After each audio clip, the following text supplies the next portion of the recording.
আচ্ছা, আমরা নতুন একটা কোর্স শুরু করতে চাই, যে কোর্সটার নাম হচ্ছে ম্যাথামেটিক্যাল রিজনিং। ঠিক আছে?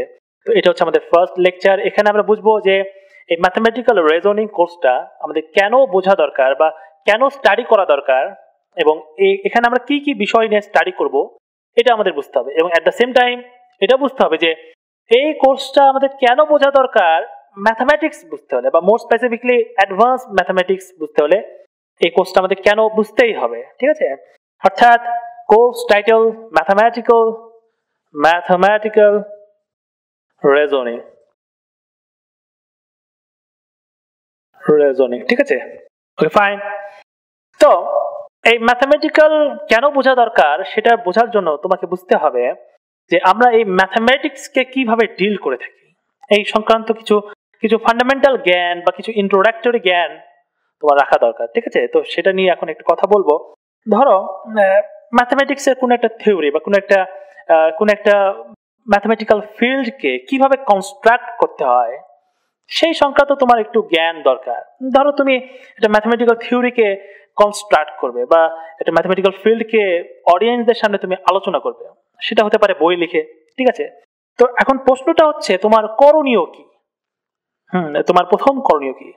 তোমার প্রথম করণীয় হচ্ছে যে কিছু ফান্ডামেন্টাল বিষয়গুলিকে, তোমার ফিল্ড রিলেটেড কিছু মৌলিক বিষয়কে তোমার সংজ্ঞায়িত করতে হবে, যে এটা বলতে তুমি কি বোঝাচ্ছ, এটার মানে কি, এটা কাকে বলে, ওটা কাকে বলে। ঠিক আছে? এই কিছু ফান্ডামেন্টাল বিষয়কে তোমার ফিল্ড সংক্রান্ত এগুলোকে তোমার সংজ্ঞায়িত করতে হবে। অর্থাৎ ডিফাইন মানে সংজ্ঞায়িত করা। Define some fundamental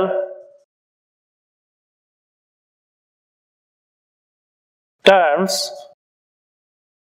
related to your field. এটা হচ্ছে তোমার প্রথম কাজ। ঠিক আছে? এখন তোমার সেকেন্ড কাজটা কি, এটা হচ্ছে কোশ্চেন। তোমার সেকেন্ড কাজটা হচ্ছে যদি প্রয়োজন হয়, আই রিপিট, যদি প্রয়োজন হয় তাহলে তোমার ওই ফিল্ড সংক্রান্ত কিছু ফান্ডামেন্টাল স্টেটমেন্ট, কিছু মৌলিক স্টেটমেন্ট বা কিছু ফান্ডামেন্টাল ট্রু স্টেটমেন্ট, মোর স্পেসিফিকলি ট্রু স্টেটমেন্টকে তোমাকে স্টেট করতে হবে। যেই স্টেটমেন্টগুলো ন্যাচারাল ভাবে ট্রু বা বলতে গেলে যে কমন সেন্স থেকে বোঝা যায় যে স্টেটমেন্টগুলো ট্রু, সেই স্টেটমেন্টগুলোকে সত্য প্রমাণ করার কোনো দরকার নাই, এই সব স্টেটমেন্টকে বলে অ্যাক্সিওম। অর্থাৎ তোমাকে কিছু অ্যাক্সিওম স্টেট করতে হবে। যদি প্রয়োজন হয় তোমার ফিল্ড রিলেটেড কিছু ট্রু স্টেটমেন্টকে স্টেট করতে হবে। স্টেট সাম অ্যাক্সিওমস, ঠিক আছে, রিলেটেড টু ইয়োর ফিল্ড। ওকে, তো এই দুটো হচ্ছে আমাদের বেসমেন্ট। ঠিক আছে? বা তোমার বেসমেন্ট, এই দুটোর উপর ভিত্তি করে তুমি তোমার থিওরিকে ডেভেলপ করবে। থিওরি মানে আমি কি বোঝাচ্ছি? থিওরি বা ম্যাথমেটিক্যাল থিওরি হচ্ছে a collection of true statements.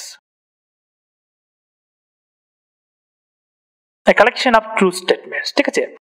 অর্থাৎ একটা ট্রু স্টেটমেন্টের কালেকশন, যে স্টেটমেন্টগুলো একটা ইউনিট হিসেবে কাজ করে এবং একটা পার্টিকুলার লক্ষ্য সাধনে কাজ করে। ঠিক আছে? একটা পার্টিকুলার লক্ষ্য নিয়ে কাজ করে, একটা ইউনিট হিসেবে একটা পার্টিকুলার লক্ষ্য নিয়ে কাজ করে। এখন এই ট্রু স্টেটমেন্টগুলোর মধ্যে কিছু স্টেটমেন্ট হলো অ্যাক্সিওম, হ্যাঁ, যাদের সত্য প্রমাণ করার কোনো দরকার নেই। ওকে, এবং কিছু ট্রু স্টেটমেন্ট তোমার ডিফাইন করা। ওকে, হ্যাঁ, আর হিউজ নাম্বার অফ স্টেটমেন্টস কে তোমার প্রমাণ করতে হবে যে এই স্টেটমেন্টগুলো সত্য। ঠিক আছে? অর্থাৎ গুটি কয়েক স্টেটমেন্টকে তোমার প্রমাণ করার দরকার নাই, যাদের উপর ভিত্তি করে তোমার হিউজ নাম্বার অফ স্টেটমেন্টসকে সত্য প্রমাণ করতে হবে।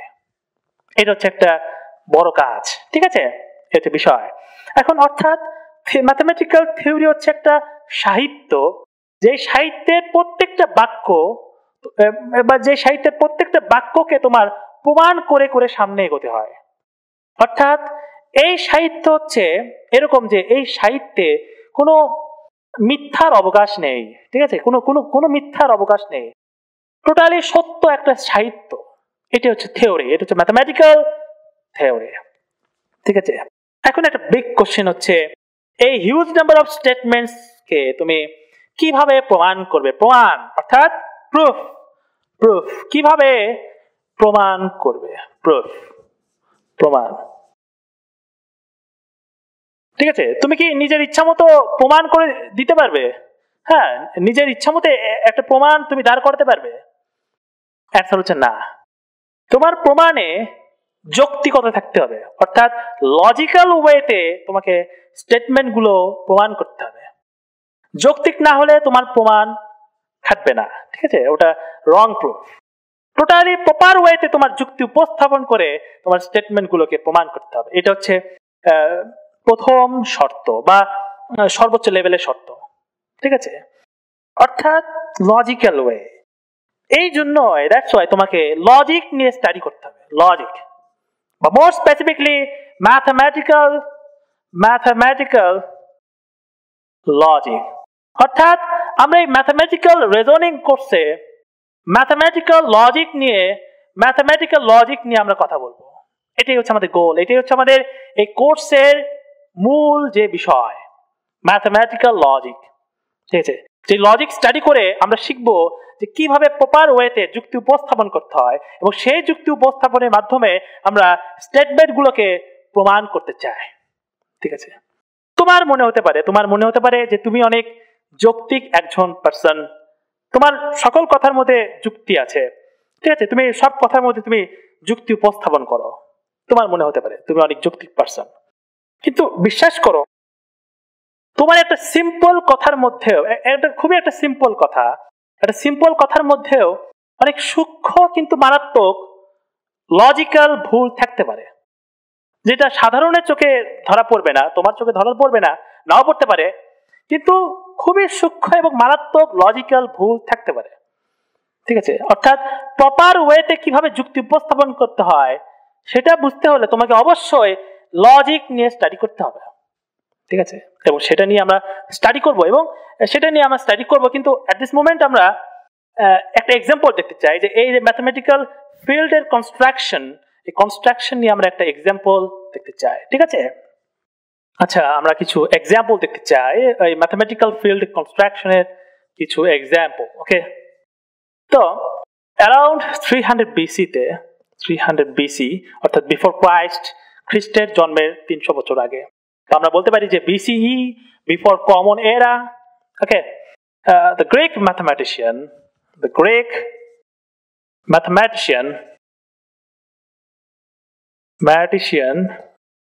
okay, Euclid, the father of geometry, অর্থাৎ জ্যামিতির ফাদার অফ জিওমেট্রি, একটা বই পাবলিশ করেন। সেই বইয়ের নাম হচ্ছে the elements.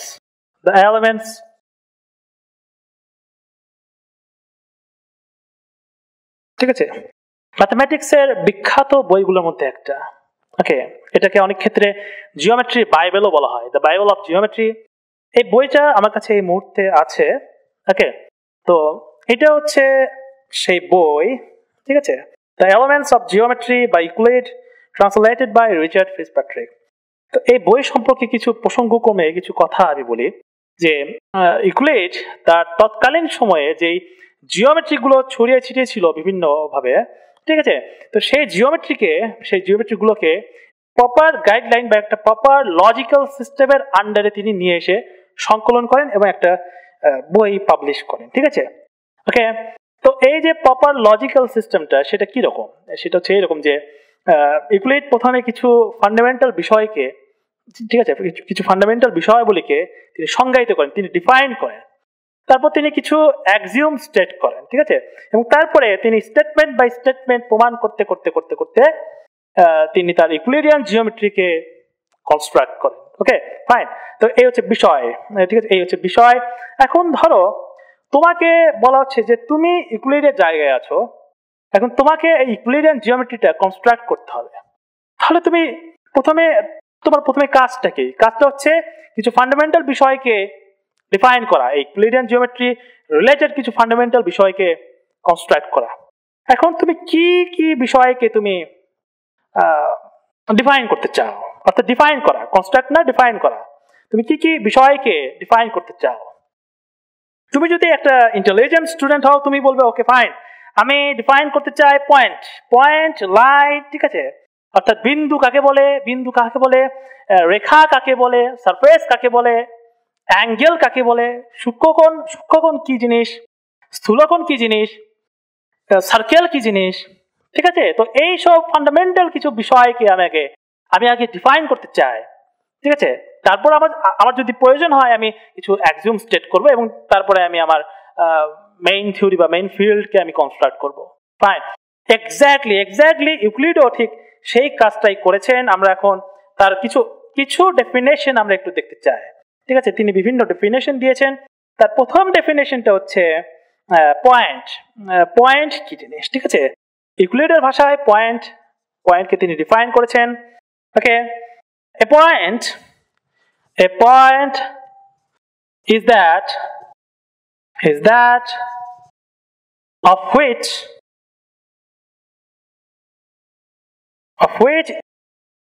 there is no part, there is no part, ঠিক আছে। অর্থাৎ a point is that of which there is no part।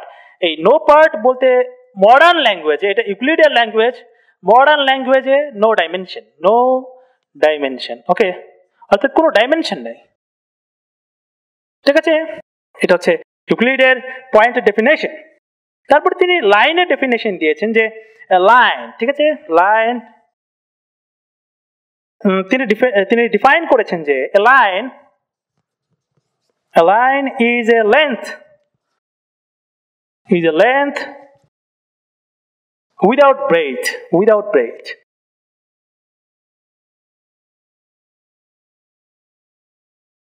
অর্থাৎ লাইন হচ্ছে এমন একটা জিনিস যেটা শুধুমাত্র লেন্থ আছে, অর্থাৎ দৈর্ঘ্য আছে, কিন্তু প্রস্থ নাই। এই ব্রেথ মানে হচ্ছে প্রস্থ, এই প্রস্থ নাই, শুধুমাত্র লেন্থ আছে, ঠিক আছে, দৈর্ঘ্য আছে। তারপর তিনি সারফেসকে ডিফাইন করেন যে সারফেস যেটার শুধুমাত্র লেন্থ এবং ব্রেথ আছে, হ্যাঁ, শুধুমাত্র লেন্থ এবং ব্রেথ থাকবে, হাইট থাকবে না, ঠিক আছে, ঠিক আছে। তো হ্যাঁ, এইভাবে তিনি বিভিন্ন বিষয়কে ডিফাইন করেন। অ্যাঙ্গেলকে ডিফাইন করেন, রাইট অ্যাঙ্গেল অর্থাৎ 90 ডিগ্রিকে ডিফাইন করেন, ঠিক আছে। তারপর তিনি সূক্ষ্মকোণ, স্থূলকোণ এইসব বিষয়কে ডিফাইন করেন। তার 11 নাম্বার ডেফিনেশন হচ্ছে অবটিউস অ্যাঙ্গেল, অর্থাৎ স্থূলকোণ, অবটিউস angle.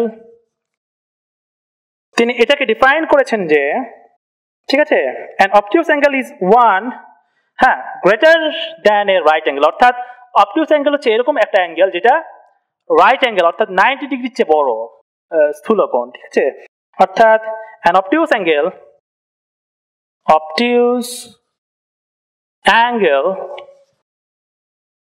is one greater than right angle,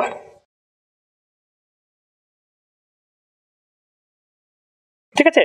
এইভাবে তিনি সূক্ষ্মকোণকে ডিফাইন করেন যে রাইট অ্যাঙ্গেলের চেয়ে ছোট। ওকে, ফাইন। তো এই ছিল কিছু ডেফিনেশন এবং আরো অনেক ডেফিনেশন আছে, সেগুলোতে আমি যাচ্ছি না। তো তারপর তিনি কিছু অ্যাক্সিওম স্টেট করেন, কিছু পস্টুলেট।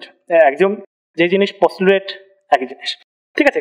কিছু অ্যাক্সিওমকে তিনি স্টেট করেন, কিছু ফান্ডামেন্টাল স্টেটমেন্ট, ট্রু স্টেটমেন্ট যেটা ন্যাচারালি হোল্ড করে বা আমরা কমন সেন্স থেকে বুঝতে পারি, ঠিক আছে। তো এক্স্যাক্টলি এখানে যে ভাষাটা আছে সেই ভাষাটা আমি দিচ্ছি না, একটু সহজ ভাষায় দিচ্ছি, সেটা হচ্ছে প্রথম অ্যাক্সিওমটা এরকম যে আমার কাছে দুইটা পয়েন্ট থাকলে, হ্যাঁ, এই দুইটা পয়েন্টগামী শুধুমাত্র একটা ইউনিক সরলরেখায় সম্ভব, অর্থাৎ দুটো পয়েন্টগামী শুধুমাত্র একটা সরলরেখায় সম্ভব, সেখানে আর কোনো সরলরেখা সম্ভব নয়। ওকে, দুটো পয়েন্টগামী একটা সরলরেখায় সম্ভব, এবং এটা কমন সেন্স থেকে আমরা বুঝতে পারি, এটা প্রমাণের কোনো দরকার নেই, ঠিক আছে।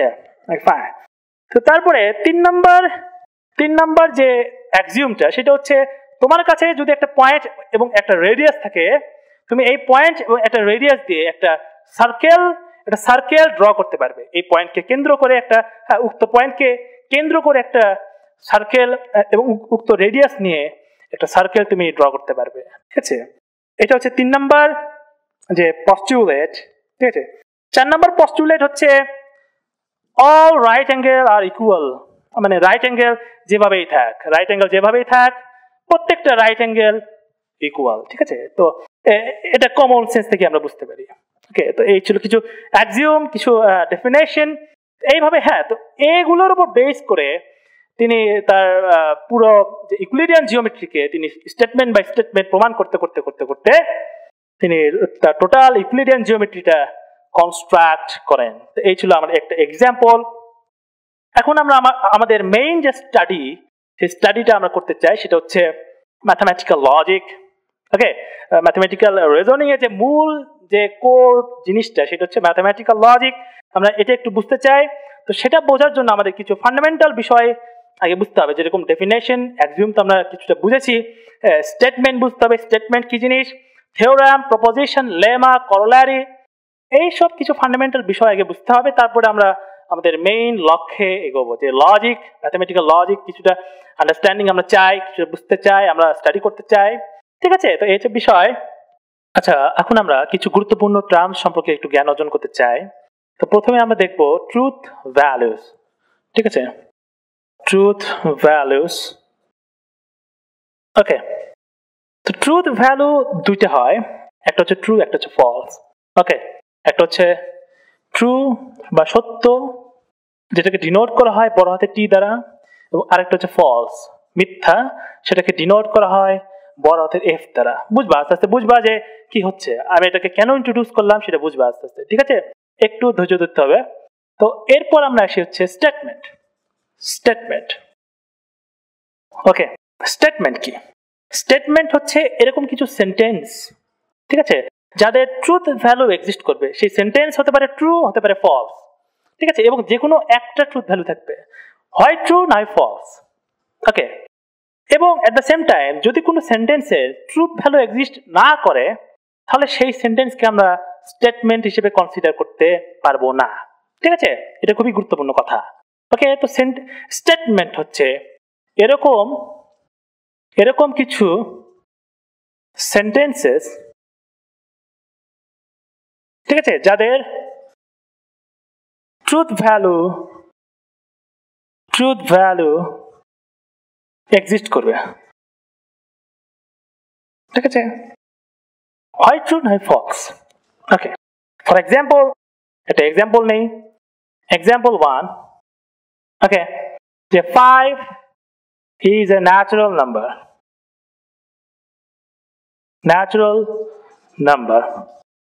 এবং এটা একটা সেন্টেন্স, এবং এটা একটা ট্রু সেন্টেন্স, এটা সত্য বাক্য। কেন? Obviously 5 is a natural number, তার মানে এটা ট্রুথ ভ্যালু এক্সিস্ট করে, এটা ট্রুথ ভ্যালু হচ্ছে ট্রু, ঠিক আছে। এবং এটার যেহেতু ট্রুথ ভ্যালু এক্সিস্ট করে, তার মানে এটা একটা স্টেটমেন্ট, এটা একটা স্টেটমেন্ট। ওকে, ওকে, ফাইন। আরেকটা এক্সাম্পল নেব, এক্সাম্পল নাম্বার 2, যে 6 is an odd number,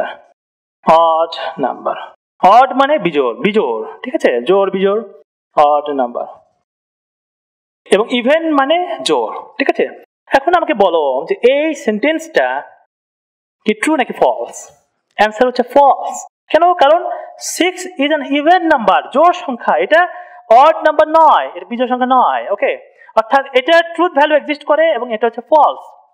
এবং ফলস হোক বা ট্রু হোক, ট্রুথ ভ্যালু এক্সিস্ট করে, এবং এটা হচ্ছে পয়েন্ট। দ্যাটস ওয়াই এটাও একটা স্টেটমেন্ট, এটা একটা স্টেটমেন্ট,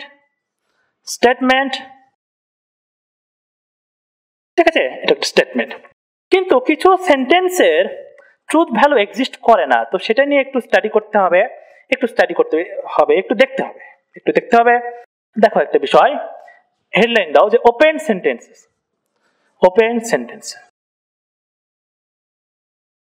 ঠিক আছে। ওপেন সেন্টেন্স হচ্ছে এরকম কিছু সেন্টেন্স যাদের প্রাথমিকভাবে কোনো ট্রুথ ভ্যালু এক্সিস্ট করে না, ঠিক আছে, এবং এরকম কিছু সেন্টেন্স যারা কিছু বৈশিষ্ট্য মেনে চলে। আমরা ওই বৈশিষ্ট্যগুলো দেখলে বুঝতে পারবো যে ওগুলো হচ্ছে ওপেন সেন্টেন্স, ঠিক আছে। সেই বৈশিষ্ট্যগুলো হচ্ছে এরকম, যে প্রথম নাম্বার বৈশিষ্ট্য, যে এদের প্রাথমিকভাবে প্রাথমিকভাবে কোনো ট্রুথ ভ্যালু এক্সিস্ট করবে না, ঠিক আছে, স্ট্রেট ফরওয়ার্ড এক্সিস্ট করবে না। ওকে, ঠিক আছে। 2 নম্বর যে কন্ডিশন বা বৈশিষ্ট্য সেটা হচ্ছে ভ্যারিয়েবল থাকবে। বলবো আস্তে আস্তে বলবো, আস্তে আস্তে বুঝবা, ঠিক আছে, ধৈর্য ধরতে হবে। ভ্যারিয়েবল থাকবে, সেই ভ্যারিয়েবল হতে পারে এক্স, ওয়াই, ঠিক আছে, এক্স ধরলাম, ভ্যারিয়েবল থাকবে। ওকে, 3 নম্বর যে কন্ডিশন বা বৈশিষ্ট্য সেটা হচ্ছে আমরা যতক্ষণ না পর্যন্ত ভ্যারিয়েবল ভ্যালু অর্থাৎ ভ্যারিয়েবলের ভ্যালু বলে না দেব ততক্ষণ পর্যন্ত হ্যাঁ এই সেন্টেন্সে ট্রুথ ভ্যালু থাকবে না। অর্থাৎ আমরা যদি ভ্যারিয়েবলের ভ্যালু বলে দেই তখন সেই সেন্টেন্সের ট্রুথ ভ্যালু থাকবে। অর্থাৎ হ্যাঁ, আমরা বৈশিষ্ট্যটা একটু লিখি, তারপর আমরা এক্সাম্পল দেখব যে ভ্যারিয়েবলের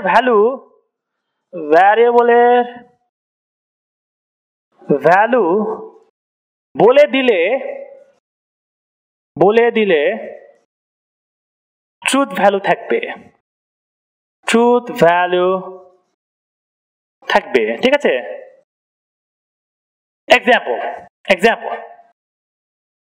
example number 1, x plus 5 equals to 12। এটা একটা sentence, x plus 5 equals to 12, এবং এই সেন্টেন্সের কোনো ট্রুথ ভ্যালু এক্সিস্ট করে না, ঠিক আছে, প্রাথমিকভাবে। কিন্তু আমরা যদি বলি যে x হচ্ছে ভ্যারিয়েবল, x equals to 7, তাহলে কি হচ্ছে এই সেন্টেন্সটা হচ্ছে 7 plus 5 equals to 12, এবং এই মুহূর্তে এই সেন্টেন্সের ট্রুথ ভ্যালু এক্সিস্ট করে এবং ট্রু, এটা হচ্ছে ট্রু, ঠিক আছে। 7 plus 5 equals to 12। আমরা যদি বলি যে x equals to 5, তাহলে কি হচ্ছে 5 plus 5 equals to 12। এটাও একটা সেন্টেন্স, বাট এটা একটা ফলস সেন্টেন্স, দ্যাটস ওয়াই এটা ট্রুথ ভ্যালু হচ্ছে ফলস, ঠিক আছে। অর্থাৎ হ্যাঁ, এখান থেকে তোমরা ক্লিয়ার যে ওপেন সেন্টেন্স, এটা একটা ওপেন সেন্টেন্স যেটা এই বৈশিষ্ট্যগুলো হোল্ড করে। কি প্রাথমিকভাবে এর কোনো ট্রুথ ভ্যালু নাই, ভ্যারিয়েবল থাকবে, ঠিক আছে, এবং ভ্যারিয়েবলের ভ্যালু বলে দিলে তার ট্রুথ ভ্যালু এক্সিস্ট করবে। আরেকটা এক্সাম্পল দেখি, ঠিক আছে। এক্সাম্পল যে x is a natural number,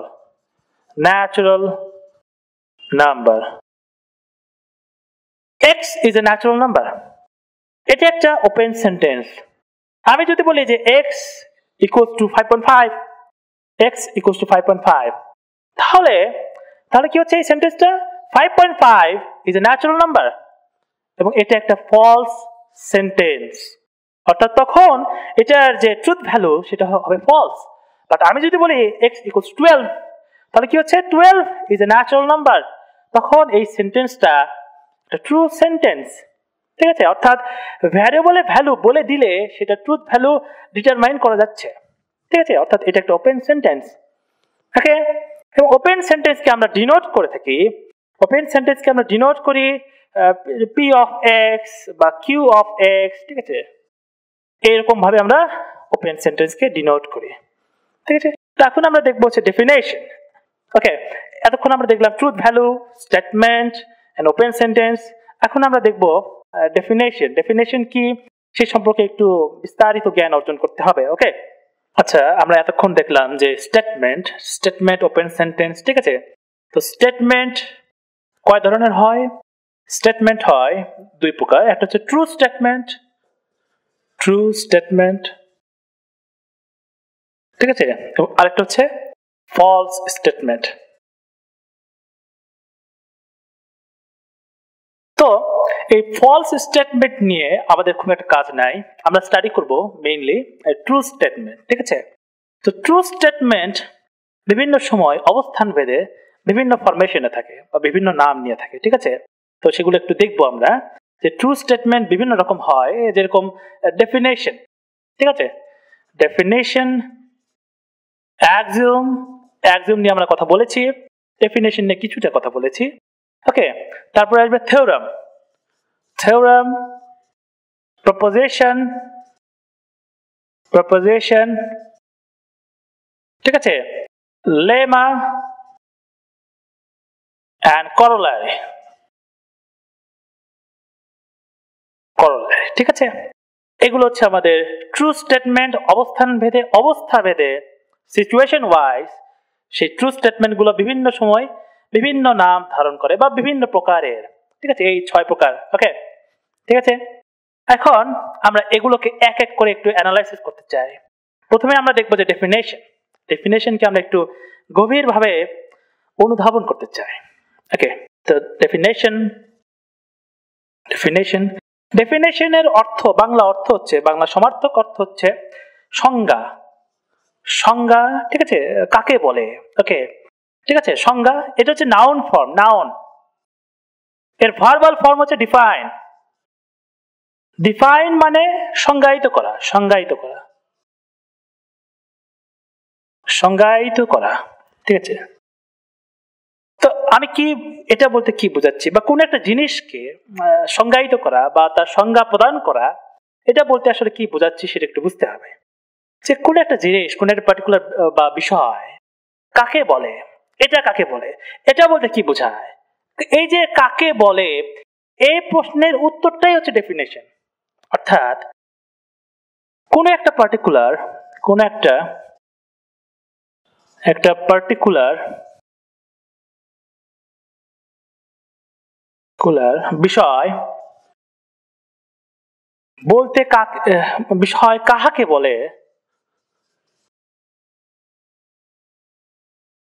এই যে প্রশ্নটা, ঠিক আছে, কাকে বলে, এই প্রশ্নের উত্তরটাই হচ্ছে, এই প্রশ্নের উত্তরই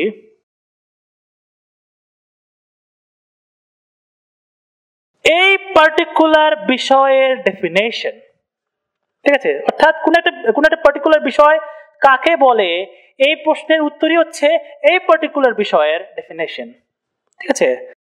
উক্ত পার্টিকুলার বিষয়ের ডেফিনেশন, ঠিক আছে, বুঝে নাও। ওকে, ফাইন। ওকে, এটা হচ্ছে ডেফিনেশন। ক্লিয়ার? এখন এই ডেফিনেশন সংক্রান্ত একটা ইন্টারেস্টিং ফ্যাক্ট আছে। সেই ফ্যাক্টটা হচ্ছে কোনো একটা পার্টিকুলার বিষয়কে ডিফাইন করা খুব একটা সহজ কাজ নয়।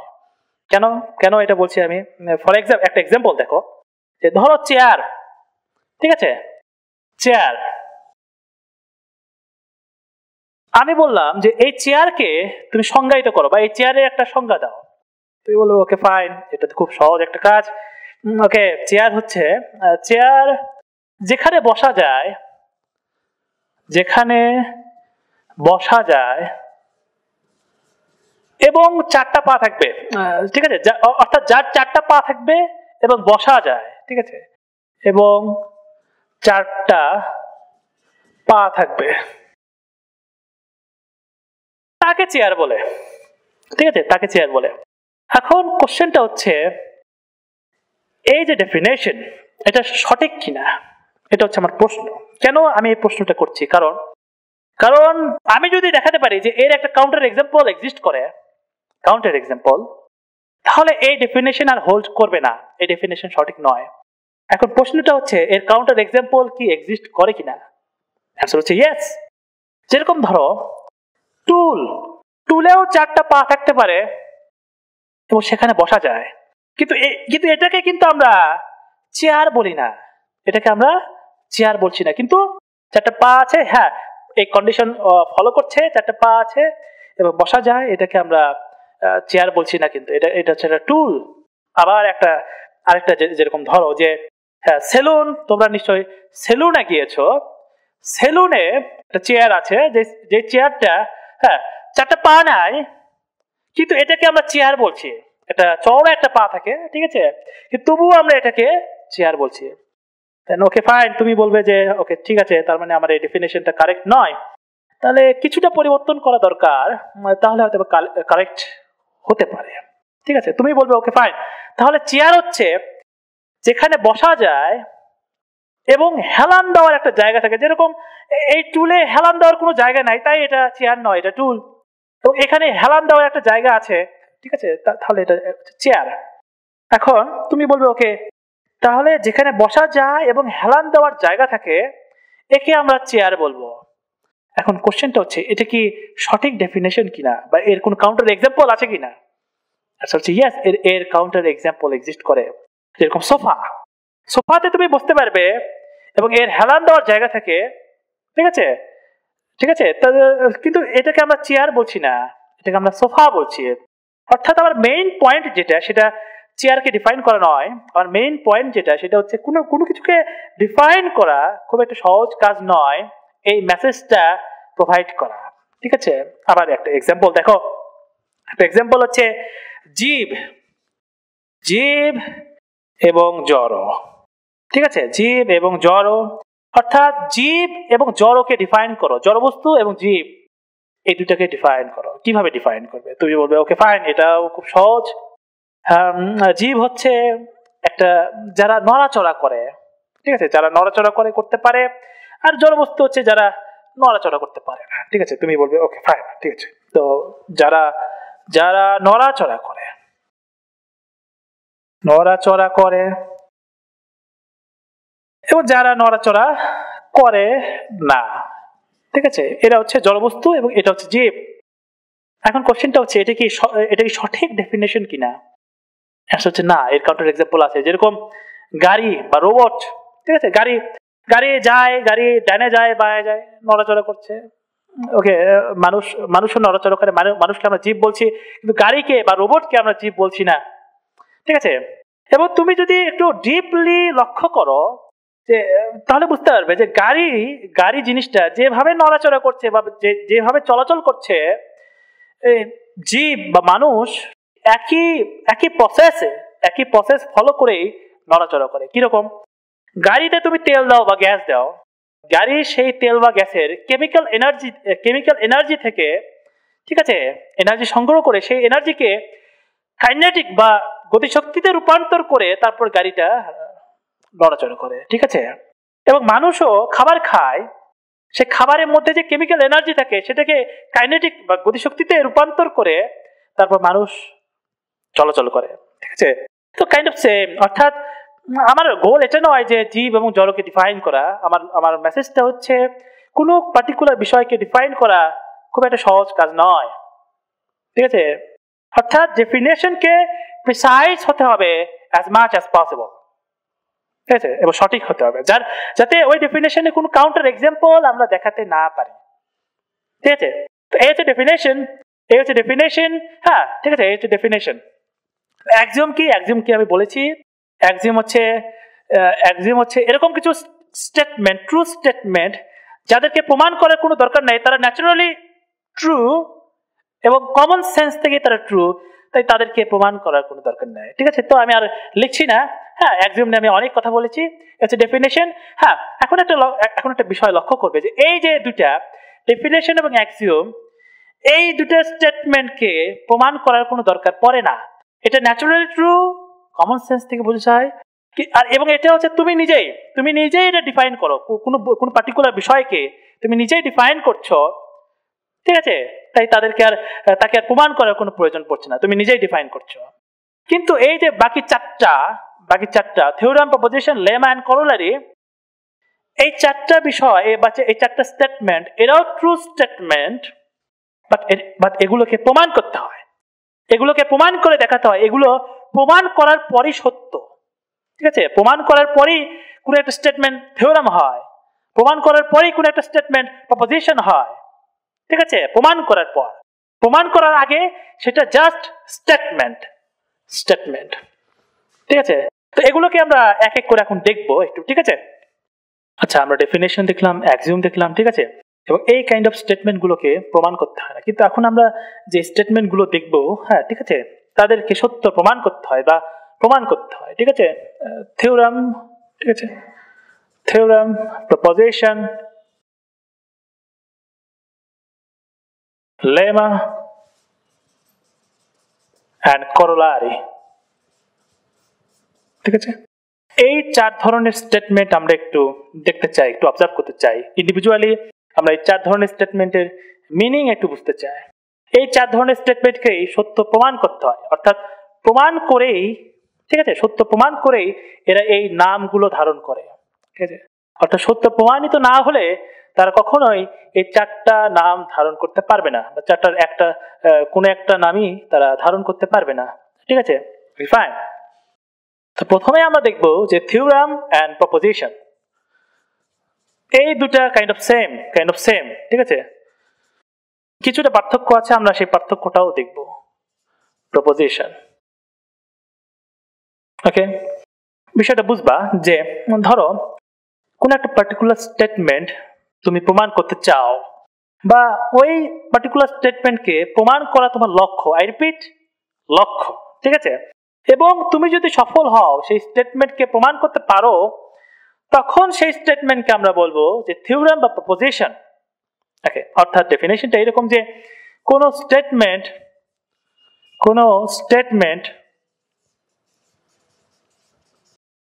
সত্য প্রমাণ করা যদি লক্ষ্য হয়, বা সত্য প্রমাণ করা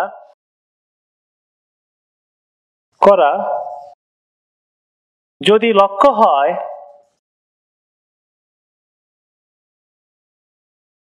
এবং যদি প্রমাণিত হয়,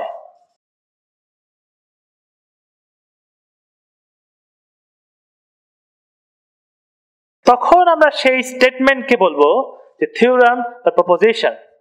বিষয়টা বুঝবা যে আচ্ছা, এটা সবার জন্য কমন, প্রমাণিত হতে হবে, প্রমাণিত না হওয়ার আগে তার এই নামগুলো ধারণ করবে না। এবং অ্যাডিশনাল কন্ডিশন হচ্ছে, হ্যাঁ, এই ক্ষেত্রে এই থিওরাম বা প্রপোজিশনের ক্ষেত্রে অ্যাডিশনাল কন্ডিশন হচ্ছে লক্ষ্য হতে হবে, ওই স্টেটমেন্টকে প্রমাণ করা আমাদের লক্ষ্য হতে হবে। ঠিক আছে, ফাইন। এবং দেখো একটা বিষয়, এখন কোশ্চেনটা হচ্ছে এই থিওরাম এবং প্রপোজিশনের মধ্যে কোনো পার্থক্য আছে কিনা। অ্যান্সার হচ্ছে ইয়েস, পার্থক্য আছে, কিছুটা পার্থক্য। সেটা হচ্ছে গুরুত্বের বিচারে এই থিওরামকে উপরে রাখা হয়, বা বেশি গুরুত্বপূর্ণ লক্ষ্য হলে তাকে আমরা বলি হচ্ছে থিওরাম, বা বেশি গুরুত্বপূর্ণ স্টেটমেন্ট হলে তাকে আমরা বলবো থিওরাম। কিন্তু কম গুরুত্বপূর্ণ স্টেটমেন্ট হলে তাকে আমরা বলবো, মানে তুলনামূলক, ঠিক আছে, তাকে বলবো আমরা প্রপোজিশন। ওকে, এই হচ্ছে বিষয়। এখন আমরা দেখবো হচ্ছে লেমা কি একটু বুঝতে হবে। মনে করো যে হ্যাঁ, তোমার লক্ষ্য কি? তোমার লক্ষ্য হচ্ছে থিওরাম বা প্রপোজিশন।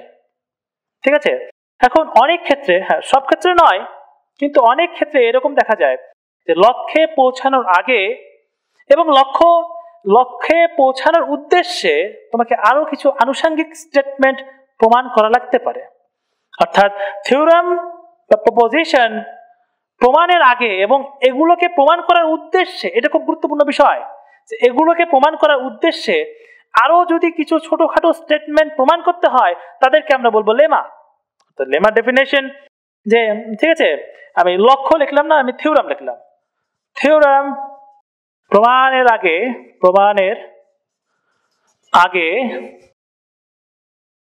এবং থিওরাম প্রমাণের উদ্দেশ্যে।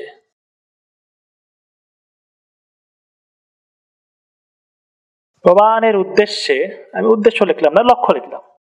লক্ষ্যে যদি, ঠিক আছে, কি হচ্ছে, থিওরাম প্রমাণের আগে এবং থিওরাম প্রমাণের উদ্দেশ্যে বা লক্ষ্যে যদি আরো কিছু আনুষঙ্গিক বা স্টেটমেন্ট, আরো কিছু স্টেটমেন্ট যদি প্রমাণ করতে হয়,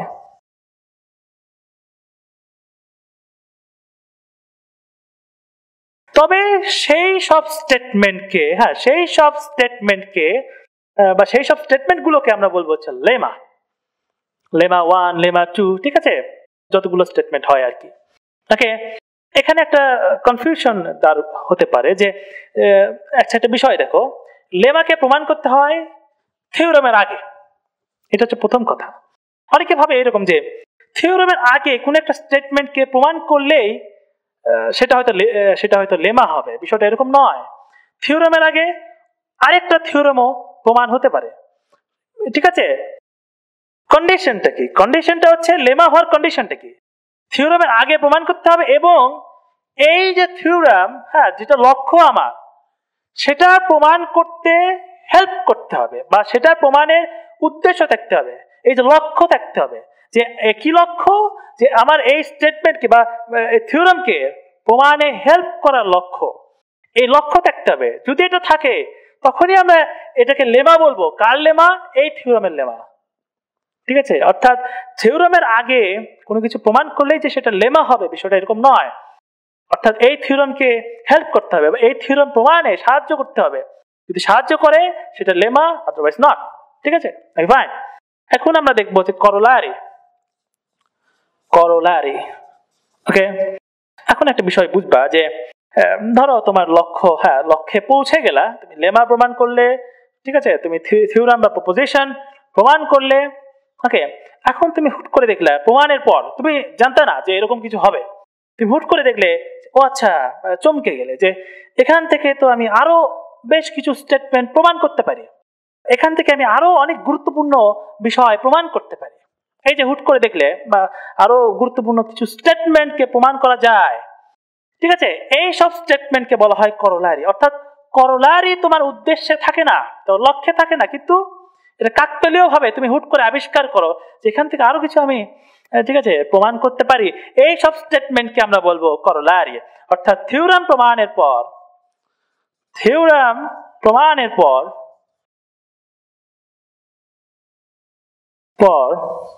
যেসব স্টেটমেন্ট প্রমাণিত হয়, এই থিওরাম কেন্দ্রিক স্টেটমেন্ট প্রমাণিত হয়, তাদের বলবো, ঠিক আছে, তাদের করোলারি বলে। এই সব স্টেটমেন্টকে বলা হয় করোলারি, ঠিক আছে, করোলারি। এবং থিওরাম কেন্দ্রিক হতে হবে, এই থিওরাম কেন্দ্রিক, বা এই থিওরাম থেকে পাওয়া যাবে, ঠিক আছে, এই থিওরাম থেকে প্রমাণিত হবে। অর্থাৎ তাহলে কি হচ্ছে, এট দ্য এন্ড থিওরাম আমার লক্ষ্য, লেমা এই লক্ষ্যকে সাহায্য করে, এবং লক্ষ্যে পৌঁছানোর পর সবসময় হবে বিষয়টা এরকম নয়, কিন্তু অনেক ক্ষেত্রে এরকম হয় যে ওখান থেকে আমরা আরো কিছু আনুষঙ্গিক স্টেটমেন্ট প্রমাণ করতে পারি। ঠিক আছে, এখন আমরা কিছু এক্সাম্পল দেখব। আচ্ছা, এখানে দেখো একটা এক্সাম্পল। হ্যাঁ, ঠিক আছে, তো এটা কি বলছে, ওকে, এটা হচ্ছে একটা 8x8 চেস বোর্ড, ঠিক আছে, অর্থাৎ দাবার বোর্ড। 8x8 কেন? কারণ এর প্রস্থ বরাবর 8টা স্কোয়ার এবং এর দৈর্ঘ্য বরাবর 8টা স্কোয়ার, অর্থাৎ 8x8 চেস বোর্ড। ঠিক আছে, এখন এই 8x8 চেস বোর্ডের উপর আমরা একটা থিওরাম, একটা স্টেটমেন্ট প্রমাণ করতে চাই, এবং প্রমাণের পর সেটা থিওরাম হবে, এবং আমি জানি সেটা প্রমাণ হবে, তাই আমি সেটাকে থিওরাম বলছি। ঠিক আছে, আগে আমি থিওরামটা লিখতে চাই, তারপর আমি বলবো যে আসলে কি বোঝাচ্ছে। ঠিক আছে, অর্থাৎ থিওরাম 8x8 চেস বোর্ডের এই টপ লেফট স্কোয়ারকে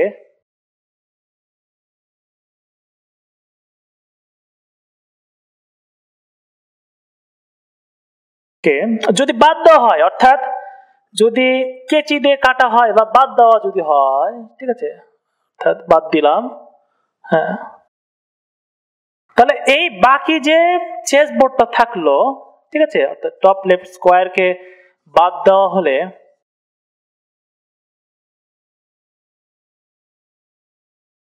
চেস বোর্ডের বাকি অংশকে বা বাকি চেস বোর্ডের বাকি অংশকে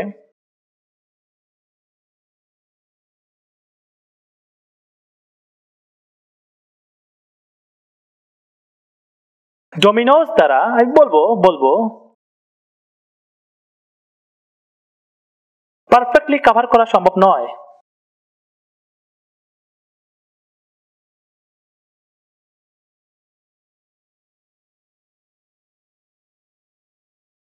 ঠিক আছে, এটা হচ্ছে আমার থিওরাম, ওকে, বা স্টেটমেন্ট, এটা প্রমাণ হবে, তাই আমি নাম দিয়েছি থিওরাম। ঠিক আছে, এখন প্রশ্ন হলো, এখন তুমি বলবে যে এই থিওরামের আমি কিছুই বুঝিনি। খুব স্বাভাবিক, কিন্তু প্রশ্ন হচ্ছে কেন বোঝোনি? এটা খুব গুরুত্বপূর্ণ প্রশ্ন। কেন? কারণ কি? দেখো, তুমি এই থিওরামটা বোঝোনি এই কারণে, কারণ তুমি জানো না এই ডোমিনোজ বলতে কি বোঝায়, বা ডোমিনো হচ্ছে সিঙ্গুলার এন্ড ডোমিনোজ হচ্ছে প্লুরাল। এই ডোমিনো বলতে কি বোঝায় এবং এই পারফেক্ট কভারিং এটা বলতে কি বোঝায়, এই দুটো টার্ম তুমি জানো না যে এই দুটো টার্ম আসলে বলতে কি বোঝায়। অর্থাৎ আমাদেরকে ডিফাইন করতে হবে, এই ডোমিনোকে ডিফাইন করতে হবে বা সংজ্ঞায়িত করতে হবে, এবং এই পারফেক্ট কভারিংকে সংজ্ঞায়িত করতে হবে। এই যে ডেফিনেশনের প্রয়োজনীয়তা, অর্থাৎ তোমাকে সিচুয়েশনই বলে দেবে যে কখন তোমার ডেফিনেশনের প্রয়োজন, কখন লেমার প্রয়োজন, কখন করোলারি। ঠিক আছে, সিচুয়েশন তোমাকে বলে দেবে কখন তোমার এই বিষয়গুলো প্রয়োজন। অর্থাৎ এই সময় আমার থিওরাম প্রমাণের আগে আমাকে ডিফাইন করতে হবে বা ডেফিনেশনের প্রয়োজন ডোমিনোস এন্ড পারফেক্ট কভারিং। অর্থাৎ ডেফিনেশন 1, ডেফিনেশন 1 এটা হচ্ছে ডোমিনো। ঠিক আছে, ডোমিনোস হচ্ছে প্লুরাল। ডোমিনো হলো 2/1 অথবা or 1/2 চেস বোর্ড। ঠিক আছে, চেস বোর্ড বা চিত্র দিয়ে বললে এটা। ঠিক আছে, এটা হচ্ছে আমার একটা ডোমিনো বা এটা হচ্ছে আমার ডোমিনো। ঠিক আছে, এখন যদি আমি থিওরামটা একটু রাফলি বলি যে কি বোঝাচ্ছে, দেখো ধরো তোমার কাছে এরকম ডোমিনো অনেকগুলো আছে, পর্যাপ্ত পরিমাণে আছে অনেকগুলো ডোমিনোস। ঠিক আছে, এখন সেই ডোমিনোস গুলো দিয়ে এই যে rest of the chess board, যে চেস বোর্ডটা বাকি আছে, অর্থাৎ একটা অংশ কেটে দিয়েছি, বাকি চেস বোর্ডকে তুমি এই ডোমিনোস গুলো দিয়ে কভার করবে। অর্থাৎ এখানে একটা Domino Domino Domino Domino Domino, হ্যাঁ এইভাবে দিয়ে মানে কোনোভাবে হ্যাঁ এটাকে তুমি কভার করবে।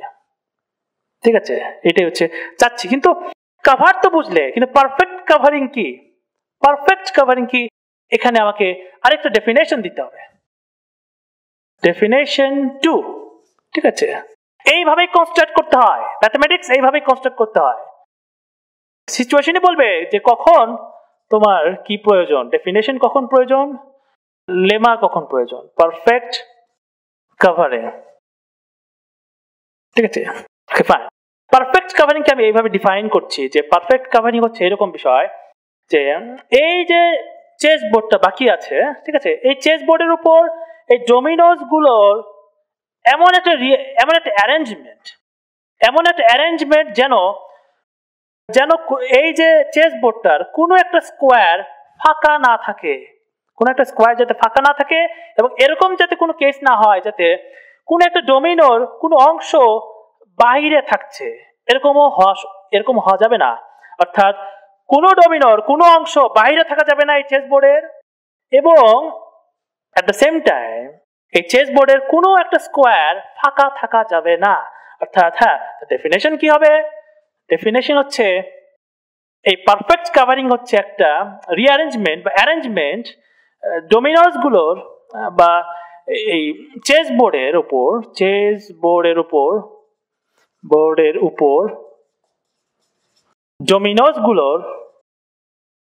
ডোমিনোস গুলোর এমন একটা অ্যারেঞ্জমেন্ট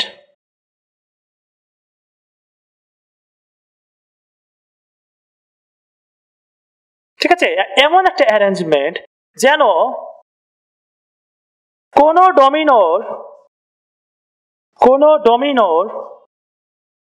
ডোমিনো এর কোনো অংশ চেস বোর্ডের বাইরে না থাকে,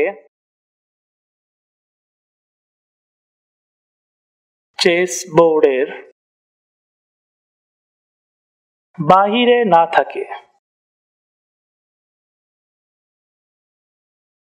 এবং চেস বোর্ডের কোন স্কোয়ার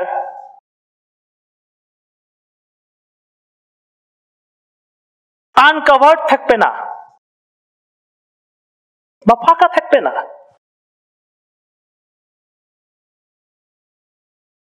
ঠিক আছে, এইরকম কভারিং কে বলা হয় পারফেক্ট কভারিং, মানে আমার ডেফিনেশন ওয়াইজ। ওকে, এখন এই ডেফিনেশনের উপর বেস করে, এই ডেফিনেশন গুলোর উপর বেস করে আমরা এই থিওরামকে প্রমাণ করতে চাই। ঠিক আছে, এখন বলো এই থিওরামটা প্রমাণ হবে কিনা? অবশ্যই প্রমাণ হবে। আমরা একটু প্রুফটা দেখতে চাই। প্রুফ, এখন একটা বিষয় দেখো, এই যে একটা কর্নারকে কাটার পরে এখানে কয়টা স্কোয়ার লেফট আছে, কয়টা স্কোয়ার আছে? অ্যান্সার হচ্ছে 63। কেন? কারণ এটা থাকার সময় এটা 8 গুণন 8, ঠিক আছে, 64, 64, একটা কেটে দিয়েছি 63। ঠিক আছে, অর্থাৎ 63টা আমার স্কোয়ার এখন অবশিষ্ট আছে। ওকে, এখন একটা বিষয় দেখো, 63 ইজ অ্যান অড নাম্বার বা বিজোড় সংখ্যা। অর্থাৎ এখানে বিজোড় সংখ্যক স্কোয়ার এখন অবশিষ্ট আছে, কিন্তু এই যে ডোমেইনও এখানে জোড় সংখ্যক স্কোয়ার আছে, অর্থাৎ দুইটা স্কোয়ার। ঠিক আছে, এখন আমাকে বলো এমন কি কোনো রিঅ্যারেঞ্জমেন্ট সম্ভব যাতে জোড় সংখ্যক স্কোয়ার দিয়ে বিজোড় সংখ্যক স্কোয়ারকে কভার করা সম্ভব? অ্যান্সার হচ্ছে না। বা পারফেক্ট কভার করা সম্ভব? অ্যান্সার হচ্ছে না। অর্থাৎ 260 এর ডিভিশন নয়, 260 এর ডিভিশন নয়। ঠিক আছে, এটাই হচ্ছে প্রমাণ যে ডোমিনো, তোমার কাছে যত সংখ্যক ডোমিনো থাক না কেন, ঠিক আছে, তুমি এই যে চেস বোর্ডকে তুমি পারফেক্ট কভার করতে পারবে না। তোমার কাছে যদি 32 সংখ্যক ডোমিনো থাকে, ঠিক আছে, তাহলে 64 সংখ্যক স্কোয়ার হয়। ঠিক আছে, ওই 32 দিয়ে যদি তুমি এটাকে কভার করতে চাও, তাহলে একটা ডোমিনোর একটা অংশ বাহিরে থাকবে, একটা ডোমিনোর একটা অংশ বাহিরে থাকবে। ঠিক আছে, অর্থাৎ পারফেক্টলি কভার করা সম্ভব নয়। অর্থাৎ আমি ডেফিনেশন দিয়েছি এবং এই ডেফিনেশনের উপরে বেস করে আমি আমার থিওরামকে প্রমাণ করলাম। এটাই আমি বলছিলাম, ডেফিনেশন স্টেট করতে হবে বা ডেফিনেশন ডিফাইন করতে হবে, কিছু ফান্ডামেন্টাল বিষয়ের ডেফিনেশন। ঠিক আছে, যদি প্রয়োজন হয় অ্যাক্সিওম স্টেট করতে হবে, তাদের উপর বেস করে তোমাকে স্টেটমেন্ট বাই স্টেটমেন্ট প্রমাণ করতে হবে। এটা ধরলাম আমি থিওরাম 1। এরপর আরেকটা থিওরাম আসতে পারে, সেই থিওরামকে তুমি প্রমাণ করবে এই ডেফিনেশন এবং এই থিওরামের উপর বেস করে। ঠিক আছে, তুমি থিওরাম 2 কে প্রমাণ করবে। আবার থিওরাম 3 আসতে পারে, তুমি থিওরাম 3 কে প্রমাণ করবে এই ডেফিনেশন দুইটা এবং এই থিওরাম এবং থিওরাম নাম্বার 2, অর্থাৎ এই চারটা বিষয়ের উপর বেস করে তুমি থিওরাম নাম্বার 3 কে প্রমাণ করবে। এইভাবে আমরা স্টেটমেন্ট বাই স্টেটমেন্ট প্রমাণ করতে করতে করতে করতে এটা ম্যাথমেটিক্যাল ফিল্ড বা ম্যাথমেটিক্যাল থিওরিকে কনস্ট্রাক্ট করি। ঠিক আছে, অ্যাডভান্স ম্যাথমেটিক্সে আমাদের খুব কাজে দেবে এই বিষয়গুলো। ঠিক আছে, এটা হচ্ছে আমাদের লেকচার নাম্বার 1।